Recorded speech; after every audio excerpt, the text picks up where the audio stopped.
A gunman opened fire during the acceptance speech of Pauline Marois, whose Parti Québécois secured leadership of the province with a minority government September 4th.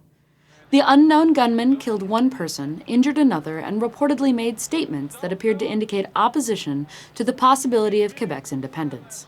Marois anchored her campaign on Quebec separatism, raising the profile of this emotional issue to a level not seen since a 1995 independence referendum that narrowly rejected independence for Quebec.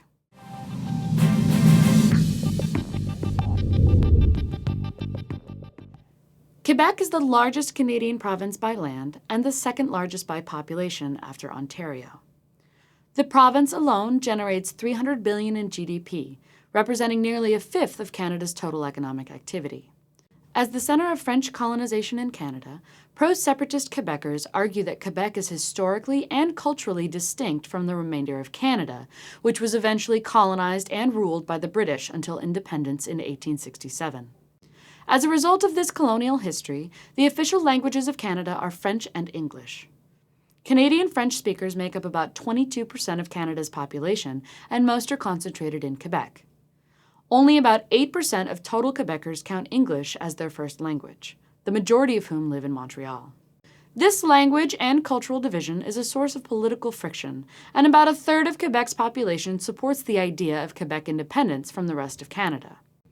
The 1995 referendum failed, but the process triggered a political crisis with reverberations that are still felt today. The most geopolitical aspect of this lies in the potential for a physical separation between the Canadian mainland and the country's eastern provinces. Although a number of proposals have been considered, including a land bridge between New Brunswick and northern Ontario, such a division would inevitably lead to questions about the viability of a unified Canada without Quebec. Furthermore, Quebec's secession would require international involvement from the United States over the question of the St. Lawrence River, which connects the Great Lakes area to global maritime shipping routes.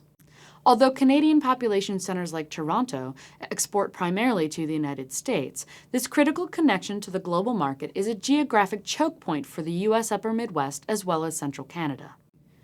But there are significant drivers keeping Quebec from taking this drastic step, despite the separatist slogans of the Marois campaign. Quite simply, separation from Canada could be very costly.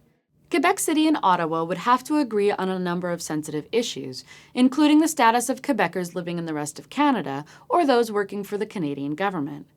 Quebec could also be required to pay a portion of Canada's national debt. And finally, the status of Canadian military personnel and assets in Quebec would pose a serious security conundrum for both the emergent Quebec and Canada. In addition to this host of logistical problems, Quebec would also stand to lose billions of dollars of redistributed tax income from Ottawa. Quite possibly as a result of rising awareness of these issues, the majority of Quebecers do not support the sovereignty movement. Despite having integrated the polarizing issue of separatism into the campaign, Parti Québécois only managed to secure leadership with 32% of the provincial vote, demonstrating the fractured nature of Quebec politics. However, although separation from Canada may not be an immediate or achievable goal, the Parti Québécois will be able to use the issue and the potential for resultant tension with the rest of the country to secure political gains for Quebec in Ottawa.